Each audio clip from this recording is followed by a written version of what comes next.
Peace, what's good? And welcome to day 4 of the Wealth, Health, and Success Challenge. At this point in time, I'm going to assume that you've done all the work necessary.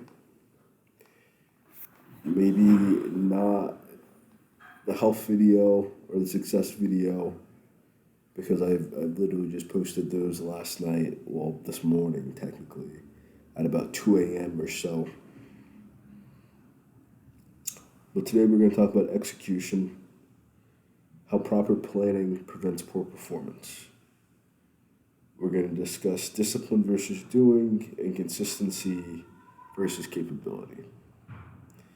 I was originally going to make this a written article and give you a break from the videos, but I was already working on the computer and my microphone was right next to my hand, and it seemed opportune to just try to go over this as quickly as possible to give you a shorter video and to give you a way to make this easier on you. So, as I've been saying, I'm recording these videos as if I'm the only person that's going to watch them. I'm speaking in a way as if I'm the only person who's listening, even though this may or may not be the case. So it's something that even I will get value from, even I would work on, and even I would invest my time and energy to doing. So that's exactly what I did. And I finished all the homework. Financial projection for January. Tracking my nutrition.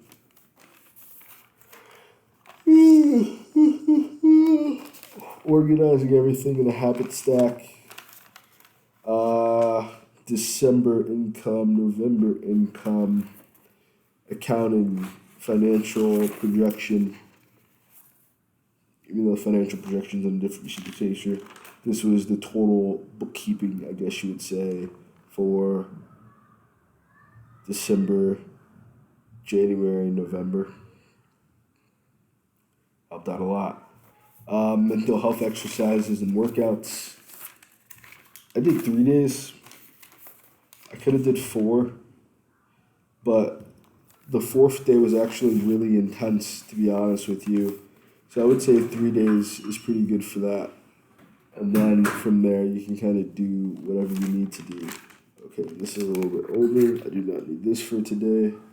I might need this for today. I don't think I do actually, because this is just the homework. So after that, I condensed everything down.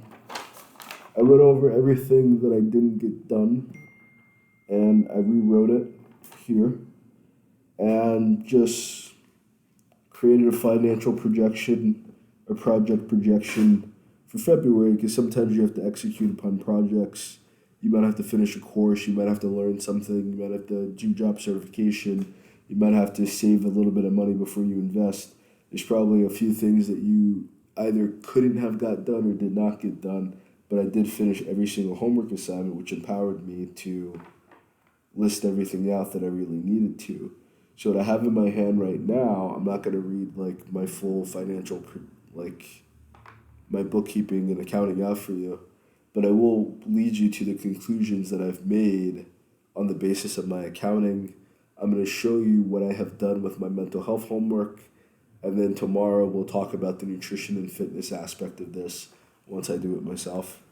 And again, you can do this whenever you want to. And then how to consolidate your mental health exercises and homework to make it more effective, because it's not just about reprogramming the brain. Once you reprogram the brain, you have to train the brain and let it know what to do.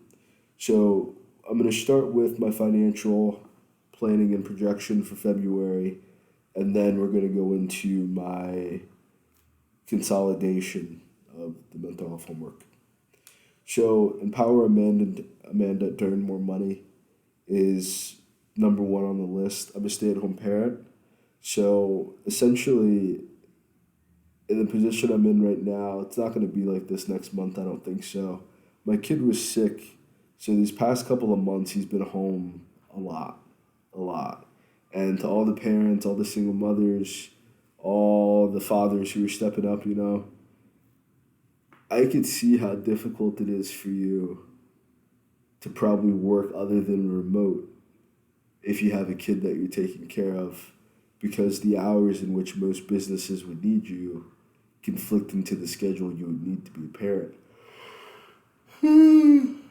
Sorry, I'm exhausted. I'm so exhausted. I did not really get a lot of sleep last night. I was up until about over 3 or 4 a.m. last night after working for 12 hours. So I'm exhausted right now. But if I can maximize my partner's income and get her to a place where she's making more than enough money, yeah, she might quote unquote graduate from our relationship or leave me. But I think most decent human beings would probably make things work out if they got a pretty good deal for you. Maximize my profit for lawn care in volume and in effort, because, like I said in one of the videos, I charge per motion, I do not charge per hour. So maximizing volume, as in the amount of clients that I have, the issue that I've had for a few years is trying to make all of my money off of a few people when I could probably this year give better deals to customers that are grandfathered in, and then either make more money on add-ons and extra work that needs to be done and make the baseline of lawn care and mowing affordable for them in case like they don't have a budget for that kind of shit. And then if they want to have an extremely nice lawn, they can pay for the effort, they can pay for the energy in order to do that. I'm not necessarily going to charge someone for the time it takes. If I'm dragging my dick on the ground and I'm not working that hard, I'm not going to charge them for me taking forever. But if I finish what was a very difficult job very quickly, I'm not going to be expecting to get paid bullshit for doing an immaculate job in a very short period of time. Buy more books to resell ASAP for February sales. This is something that I'm working on right now in more of an idea type of way. I did something for January along these lines into like what I got from the consolidation, not what I got from my financial projections. I did make some money on a couple free book giveaways that I did, but it has not been a major like ordeal. But I have been like, I think I said in the very first video, for authors, for artists, for anyone who's like trying to be independent, you have to do your own distribution to make the money. You have to do your own, not necessarily delivery, but you have to at least get it to the delivery system or center in order for you to make all the money you should be making, or else everything's going to be a major expense. Buying my books and reselling my books was like the number one best way to make money off of being an author. And since I don't plan to quit being an author anytime soon, that'll probably be the best bet for my time and effort. Sure, bring it to me. Next thing was Uber. Thank you. You're welcome. That would have been pretty embarrassing if I didn't open that on the first shot, wouldn't it? Next thing up is like we take Uber to like drop our son off from school. If I have a pretty like distance to go, I might take the bus or I'll take Uber because I don't drive. But it's really getting to the point in which not having a license probably a bigger deal than not having a college degree, quite honest, to be completely honest with you. If I had a car and I had a license, I'm not saying that a car isn't like an expense and a liability, which is the reason why, well, one of the reasons. I got many reasons why I don't drive. But, looking at the amount of money that we're spending on Uber,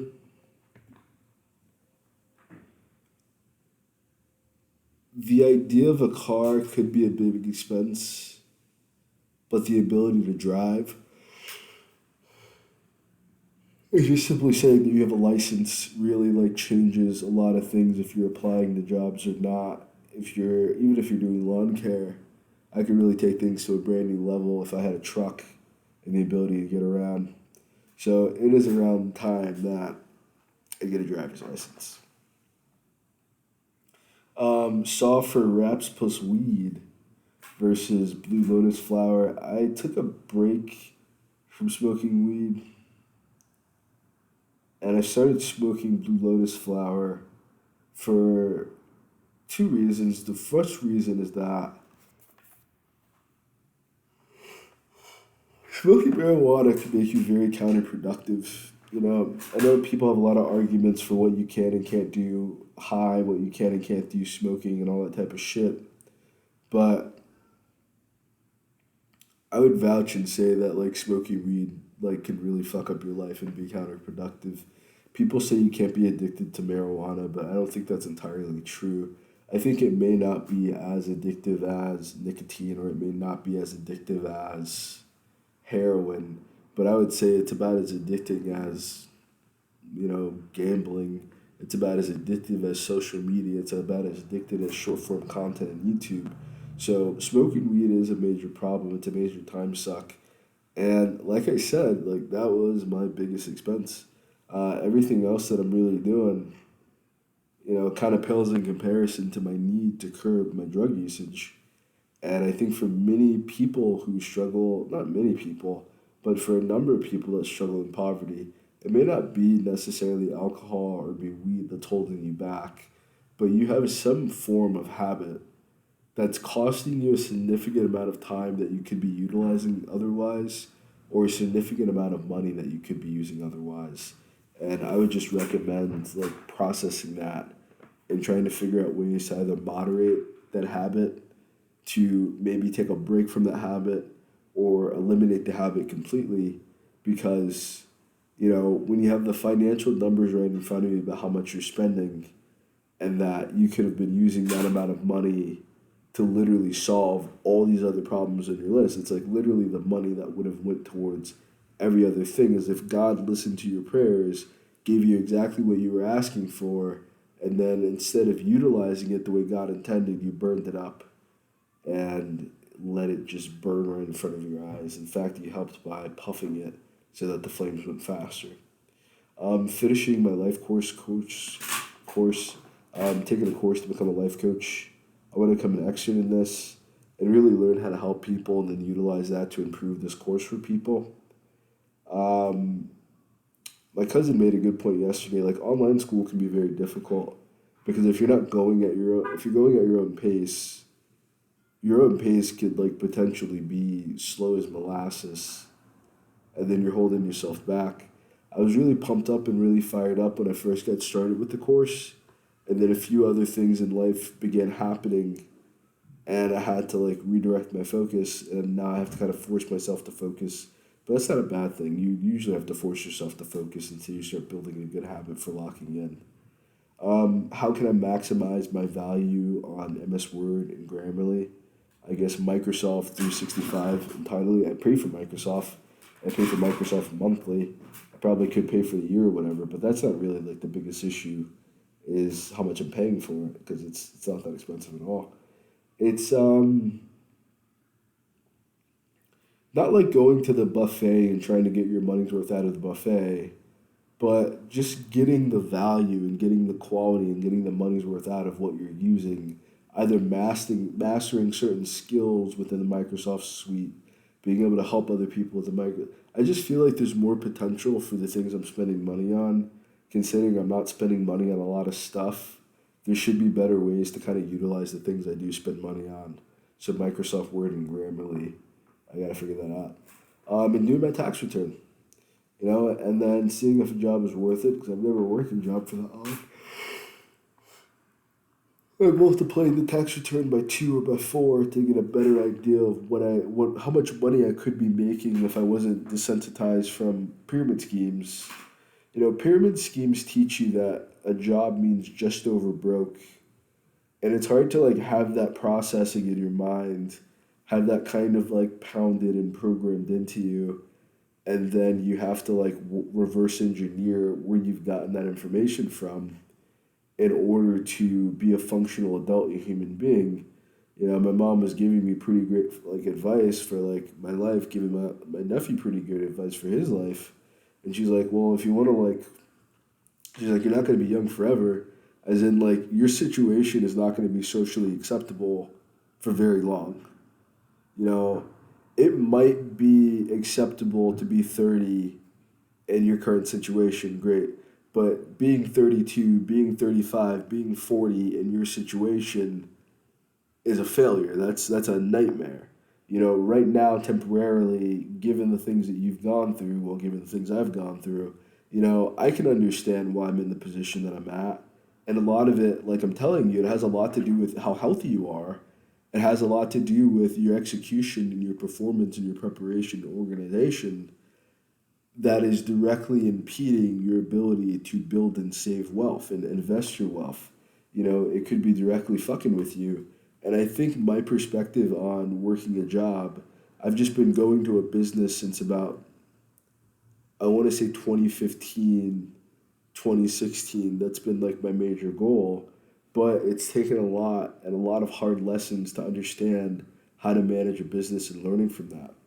All right, so those are my financial projections. It's about one, two, three, four, five, six, seven, eight things that I learned from there. In no specific order, honestly, either. I just went through my income and I went through my expenses and I just looked at ways to maximize my income based off the income that I had and ways to mitigate, if not completely eliminate, the expenses that I had, or to at least get the greatest value that I can out of the expenses that I'm making to ensure that they're assets and not liabilities. If you're not getting any value out of the way that you're spending your money, you need to eliminate these things. If there's a potential for you to gain value out of it and you're just like bullshitting, then you need to execute upon that to make it an asset. But if it's just an even flow or less, like you're not getting any money or you're just breaking even, you might want to just delete the habit entirely, take a break from it for a while, and figure out a better way to do it, like I have to do with smoking. You know, it is really negatively affecting me. Hey, There's a tape. tape? Yeah. What kind of tape? Scotch tape.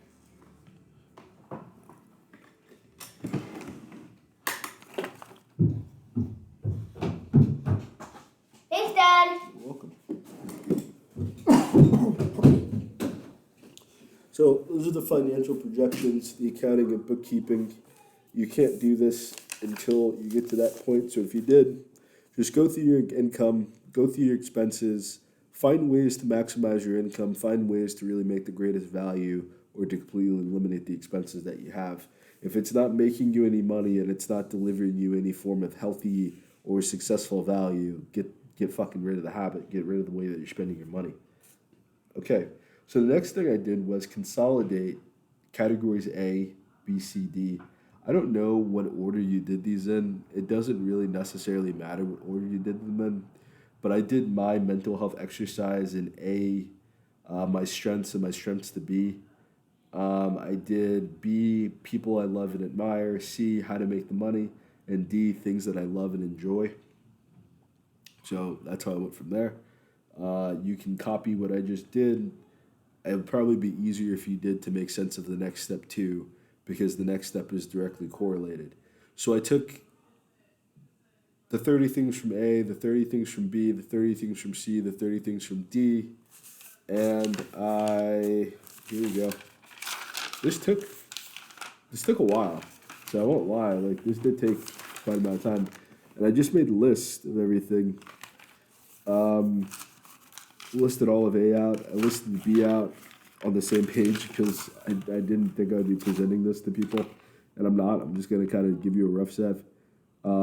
Listed all the C, listed all the D out, and then after that, I went through all 120 things essentially, 120 objects here, and for A, I think every one I did like a different amount, but I was just like reducing, like just zoning in.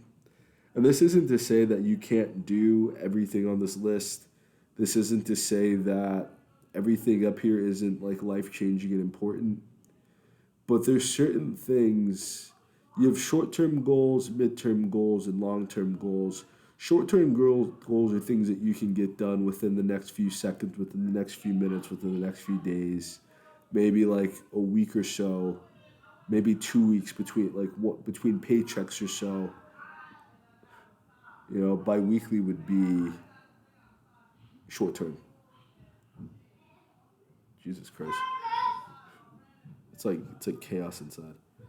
And just going through and highlighting what you can get done in the virtual near future. You got about 30 days until the next Wealth, Health, and Success Challenge. Hold on to this list and keep it regardless, because you can expand upon it. You can keep working on it regardless. But I found about 10 things. I don't think I have like an actual I have a finalized list here anyway. So my final one looks like this. And you can't really see it, so it doesn't make any sense to you. But I made like 4 different columns. There's like a lot more going on there. Well, technically 5 different columns. And then I have like a row with 3 columns for like my book stuff. So I had a 1, 2, 3, 4, 5, 6, 7, 8, about 7 or 8 things for category A that I just kind of highlighted. Things that really resonated with me, the things that seemed the most important, the things that seemed the most doable. We went over SMART goals, I believe. If we didn't, I can just run over it like super duper quick. And just stuff that's super specific, things that are measurable, things that are obtainable, things that are relevant, and things that are time-based. So if my time base is January 30th, there's a severe limited amount of things that I could really do and accomplish on a list of 120 things, as you could possibly imagine. If the goal is then until the next Wealth, Health, and Success Challenge, well, then I have at least 30 days, as I keep saying repeatedly, or so, until the next one. I'm doing a 5-week challenge. I'm doing a 10-week challenge for myself. Well, I'm doing a 10-week challenge, but then 10 weeks, there's 5 weeks, 5 weeks. So that's its own thing too. Just to kind of like make sure that this works for myself before I'm like really committing this and dedicating it to other people. I always like to use myself as the test monkey, even if people make fun of me for it, even if people doubt me or people go, you don't know what the fuck you're talking about. It's like, that's fine, but like I can figure out what I'm talking about. You can't figure out your situation. So at least I'm experimenting and trying to figure this out, and I'm not just trying to be comfortable with the same shit every fucking day.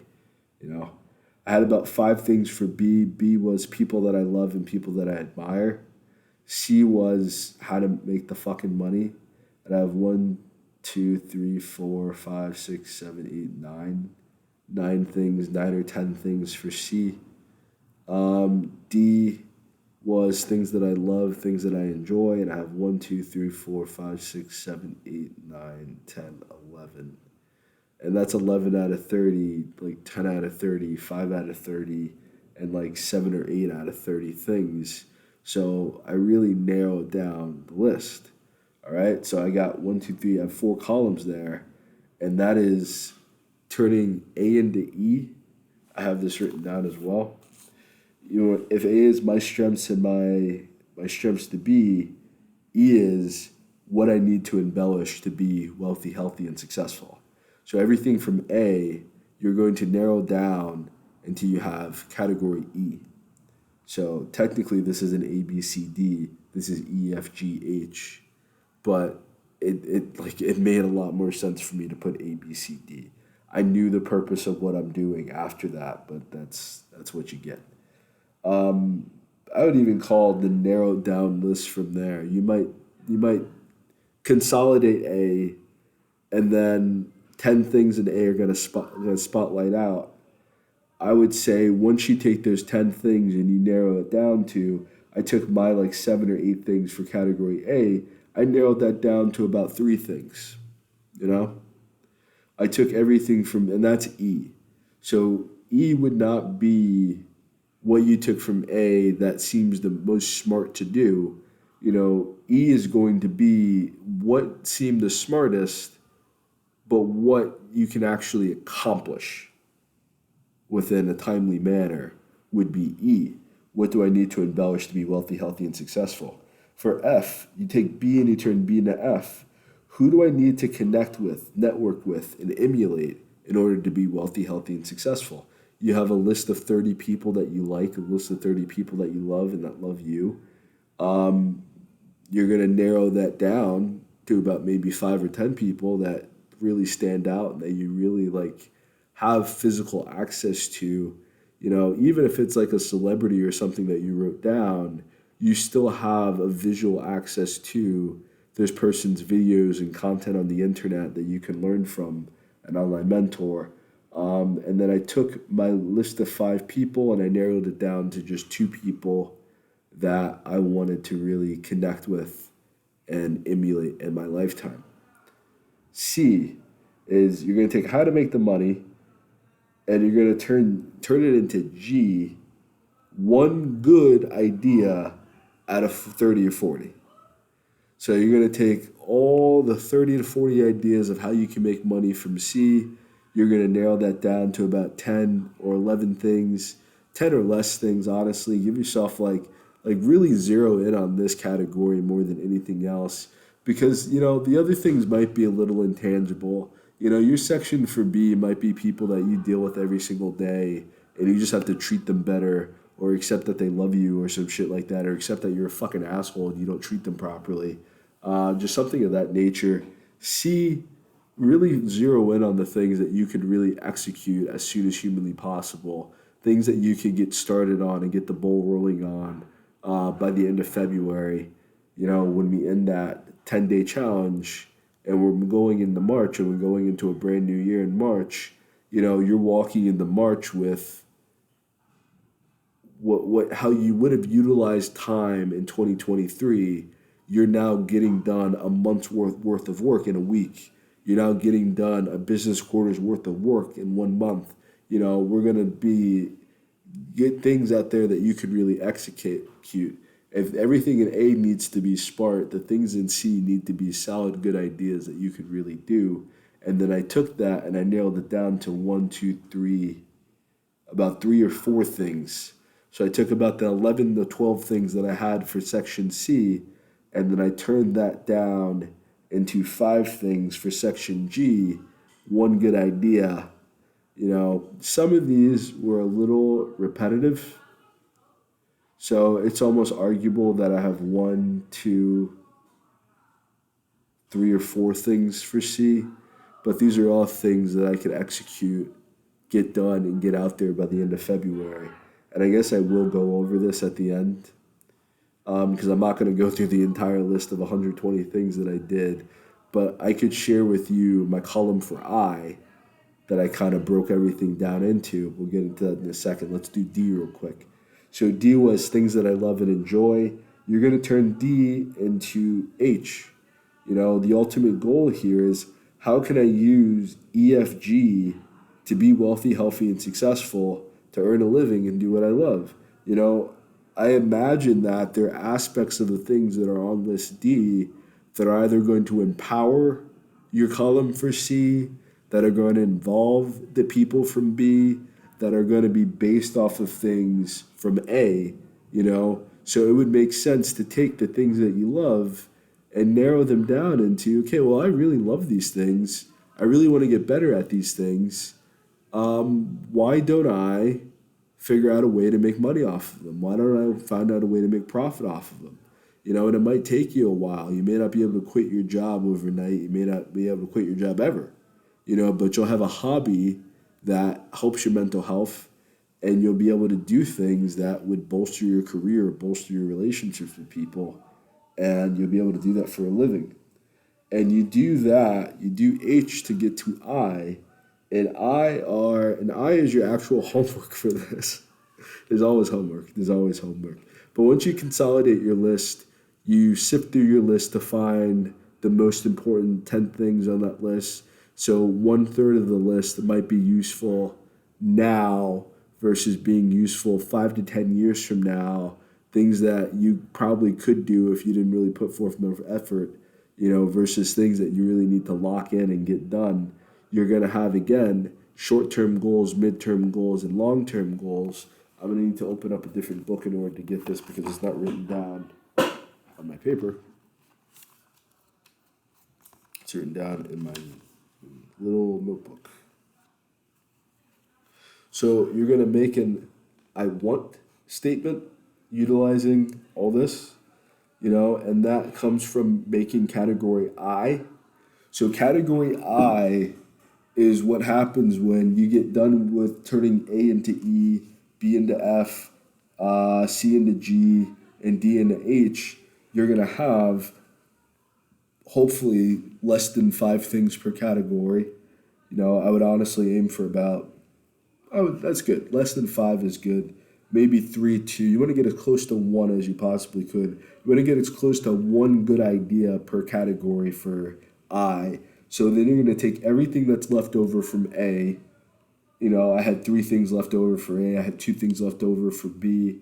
I had 5 things left over for C, and I had 3 things left over for D. And then all that goes into category I, and then you go through category I to figure out what I want to do. What you want is a long-term goal, because if you could have it, you probably would already. If I could have an 800 credit score, I would already have an 800 credit score. There's a myriad of things that I would have to do to fix my credit. There's a series of other goals I would need to obtain in order to attain my other goal. So the long-term goal is essentially the goal that would be easiest if you got these other goals done beforehand. You're going to make an I will statement. I will is a midterm goal when you're like, oh man, I'll paint the garage when I get a chance. You're probably not painting it today. You're probably not painting the garage this weekend. You're probably not painting the garage this month. A midterm goal, I would say, is around a business quarter. I would say 2 to 3 months is a good like perception for a midterm goal, something you can get done. I would give you even about 2 to 5 months. Anything, depending on your perspective of life, I would say anything less than half a year, upwards to a year, is a midterm goal. I would say once you're at a year, you're at a long-term goal perspective, because waiting for that is going to feel agonizing. Anything that's going to take you longer than a year to accomplish is a long-term goal in my book. For midterm goals, some people might say 2 to 5 years is a midterm. I don't. That's like a 1/6 of my life to like an 18th of my life, which is like an insane amount of my life to process giving away to somebody. I don't even think that's accurate. I don't think I did my math right. Or a 24th of my life. I don't know. And then an I can statement from there. An I can statement is your short-term goal. If you have the capability to do it, you should have did it yesterday. You may not have thought about doing it. You might not have had a perspective of what you could accomplish. And again, you're consolidating. So there's some of these goals that were very similar, or some of these goals are on the same kind of mindset. So I habit stacked them, So I took a few things and smashed them together, like finish my reading list. I have a reading list of 13 books, 7 books, and 22 books that I would like to read as humanly possible. If not by the end of the year, I have my certification course, which is still education and learning, and then I have a sales playlist to master sales. All that kind of got tucked under the same banner. I have a show called Heroes of Black History that I really need to start working on, because February is ever approaching, and like I'm always running behind with like these video projects because it's not my main medium. And I'm reading my category C right now, so ways I can make money. My business model: help people and over deliver. That's gonna be my business model for all 2024. No matter what I do, no matter what business I'm working on, help people and over deliver, exceed expectations every single time. And I am the executive producer of World War Wrestling. I'm currently not making any money off of World War Wrestling, but seeing the reception that people had to it versus some of my other content, it got a very big response in a rather short period of time. It's been a little difficult to maintain a schedule for that. So putting some effort into understanding it so I can make some money off of it and be more consistent with it, that is actually a pretty great move that I should work on. So I'll just go over this real quick for me, and then I'll finish up and get out of here. So for A, I narrowed everything down to. I almost want to give you my E instead because you already have like A's. I'll give you a good sense of like what my E's were. For A to E, become a true orator. Become a better speaker with better delivery. That's a habit stack. One was improving. Like I have room to improve my delivery, and I have room to improve my speaking. So become a true orator with better delivery was my conclusion on that, of kind of habit stacking the two ideas together. Make God and religion look cool as fuck.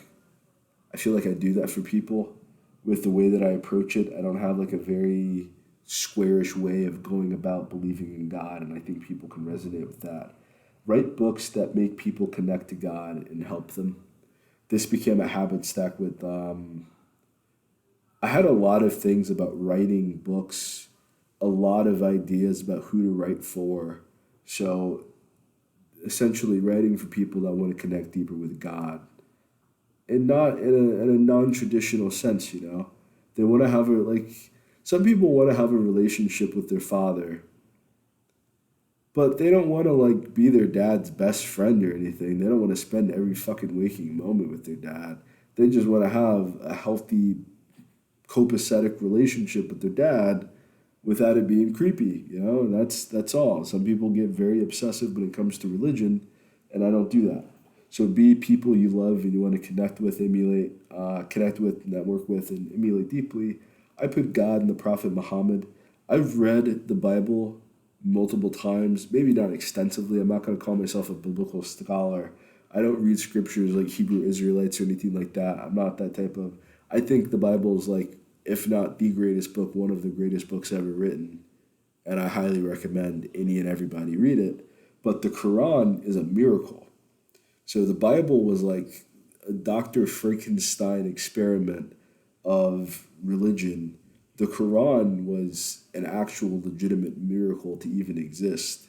So I've never read the Quran before. I've never really delved into Islam ever in my life. Once I grew up, my dad was Muslim, but I didn't really know what that meant. I didn't really have any understanding. And now that there's so much anti-Muslim propaganda, I would like to know the truth rather than know like people's.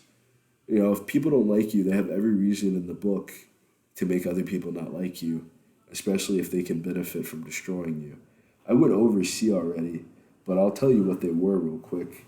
Finishing my reading list, my job my job certification course to become a life coach, my sales playlist, finishing that. Here's a Black History, making the videos for that. Applying the business model to help and over deliver, and being the executive producer of World War Wrestling to get better get videos out quicker and on time, and to abide by an editorial schedule. That's from C to G. And from D to H, building my skills, building my skills on YouTube, but any mechanism period I can utilize that for. Selling things and making deals, that's something that I really love to do and really enjoy. And making audiobooks, probably one of my most favorite things I could ever do. So I ended up with the list of connect with God and Muhammad, make audiobooks, build skills in YouTube, not BS, selling plus making deals, educate NLP, read sales, HOBH leverage, biz model and help over deliver on quality and value, World War Wrestling production, speak with better delivery, make God look cool in my books on elemental teens, because one of my things was create powerful black novels about elemental teenagers. I've been wanting to make like a young adult series for a couple of years now, and I've been slowly working my way into that by changing the content of my books a bit, changing my delivery and my approach, the way that I discuss myself. But ultimately, what I ended up with was I want to connect with God and the Prophet Muhammad and the Muslim faith.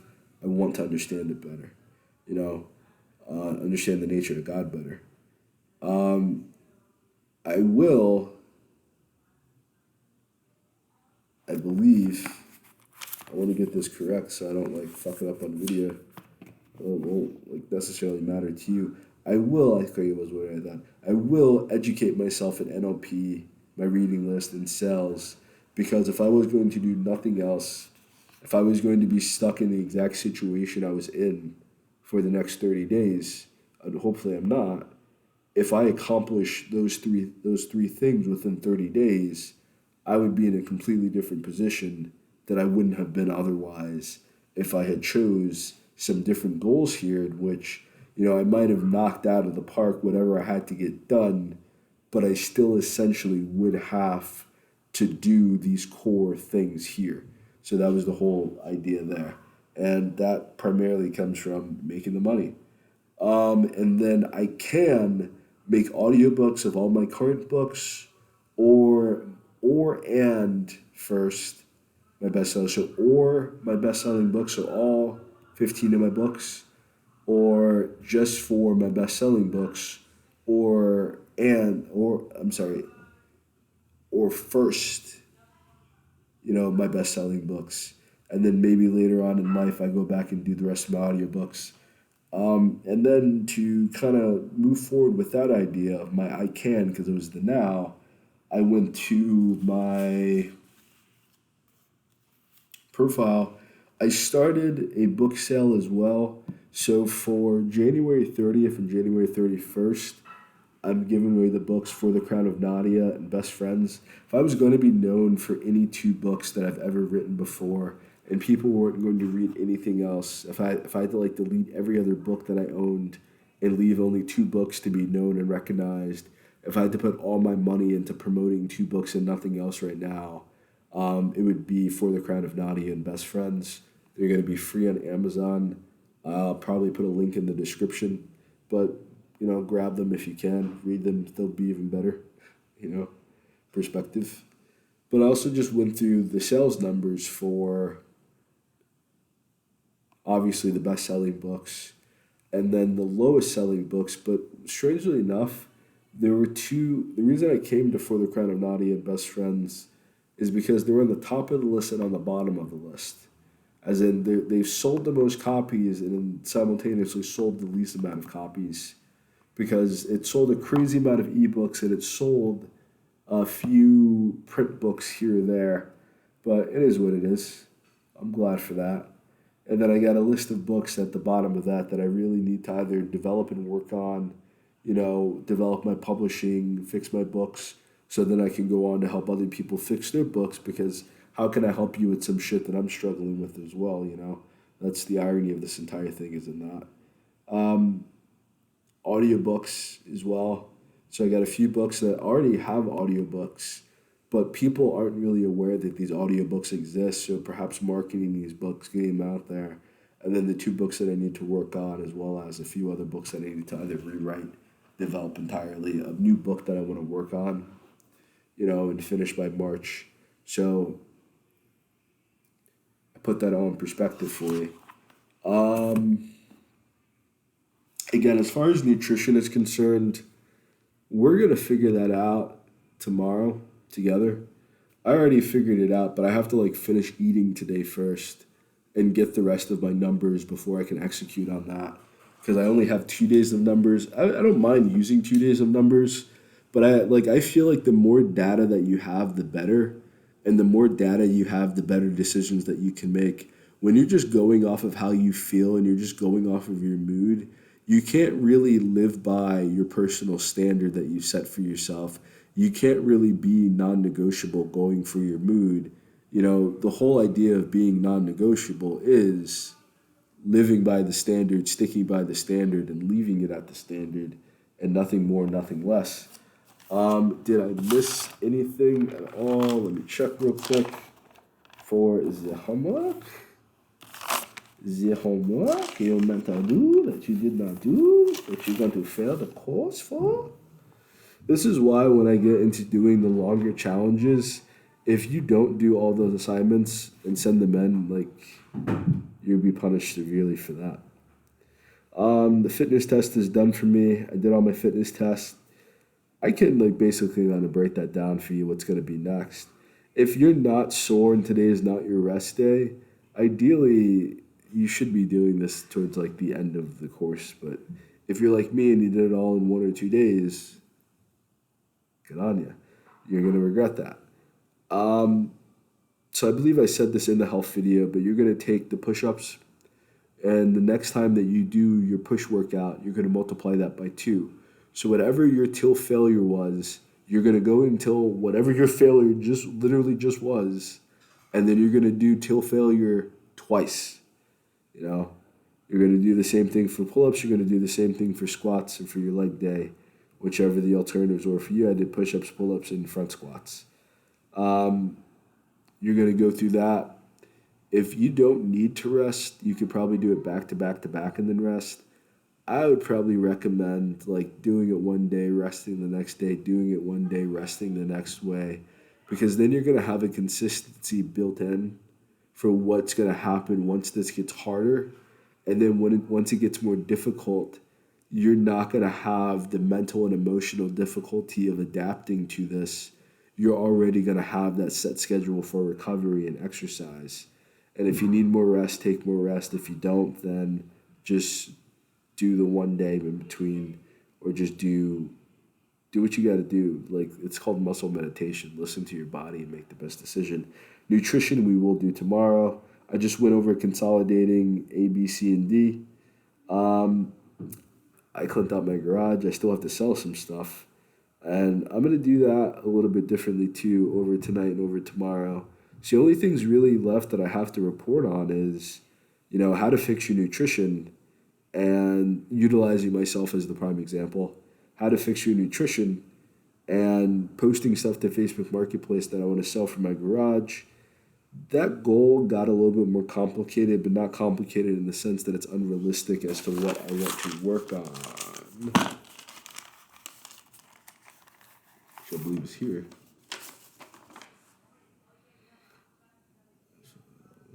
I'm going to find a job so I can better relate to you people. Because if I'm speaking about the stuff that I'm doing, and you're like, I don't want to live that type of life. Like, I love how I live. I love my everyday experience. Like, I love it. I love being able to take care of my kid and spend time with my kid all day. But if I'm going to, like, teach you about wealth, health, and success, I need to put myself somewhat in your shoes. I have to connect with you on a deeper level than what I'm connecting with you on. So I'm going to put the time and effort to find a job so I can relate to what you're going through. And then for the February challenge, we could discuss what the fuck you do if you have a job that doesn't pay you enough money. Because since I don't have a college degree, it's probably going to be a pretty shitty job. I might even get a job at like a fast food joint just to really like solidify the mentality that I'm trying to bring here, that anyone can get out of poverty, anyone can build wealth. It's going to be difficult, it's going to be hard, but it is what it is. Recording this video, recording video tomorrow, and then in addition to cleaning out my garage or my office space, I also want to I did my yard already, but I wanted to do my yard. I want to do my drawers, like these, like not my underwear, but like drawers that you open up. So I feel like if your drawers aren't clean, then nothing is clean, because your drawers are like your brain. If like the room that you're in is a like representation of your physical presentation and your aesthetic, then what's inside of your closet and what's inside of your drawers is a reflection on what's on your mind. And if I live by what I believe, I got a fucked up mind. I really need to like clear that the fuck out. I got like shit in my drawers for years, and I just look at, and it's like you just accept certain things for yourself. It's not my standard anymore to have dirty drawers. Everything needs to be clean now. Going through my attic, I'm gonna probably need help from that. So that's not like this thing kind of project. The garage was for this project. This other stuff would just be nice if I got done this week, but it's going to extend past the day that this is over. Doing the kitchen with the kids so they can learn how to clean and clean properly. Doing the yard, I already like did that. I did the front yard at least. I might do like go back through the backyard or something like that as well. And then doing the attic. And that's really it for me. Everything else that I had to do as far as homework for this, I'm done with. It wasn't that hard to do. So no real complaints. But I would definitely say that locking in to do it. Because it's like, imagine how arbitrary you feel like it is for you to do the homework. Imagine doing homework that you assign yourself to do. But that's what it's like to have a business, is that you have to do things that you self motivate yourself to do. So that's it for me. This was day 4 of the Wealth, Health, and Success Challenge. I'll be back tomorrow to close this out, and we'll be going over nutrition. We'll be going over whether or not you did your homework assignments. And actually, I went over the consolidation project. What I originally had planned for day 5 and day 4, I did all here. Oh, I guess tomorrow we can talk about discipline versus doing, consistency versus capability, because I'm not going to get into it right now. And I think it deserves its own kind of like explanation within itself, a bit longer than this. Well, not longer than this, but I mean longer than trying to cover all these individual topics. So tomorrow we'll talk about discipline versus doing, consistency versus capability. Maybe some other things too, like nutrition and just what to do next for the next 30 days. What you're going to do next for the next 30 days, I can tell you already, is going to be, once you finish your consolidation, once you get your 3 I statements for the next 30 days, work on those I statements. Get close as you can to accomplishing all 3 of those I statements. At least get started on them. And then you can see what really is a short-term, mid-term, and long-term goal on the basis of what you accomplish within that time period. So thank you. God bless you. And I'll see you tomorrow, our last day of the Wealth, Health, and Success Challenge. So far, it's been going great for me. It's been 5 days, and I've made some pretty good money so far. I've opened up some pretty great opportunities. I've gotten a lot done, and I've gotten to really refocus my mind on exactly what I can be doing right now to improve my life. Not 5 months from now, not 5 years from now, not 5 decades from now, but what I can start doing today and tomorrow to live a better life. So I hope that you feel the same way. If not, do your fucking homework. Peace out.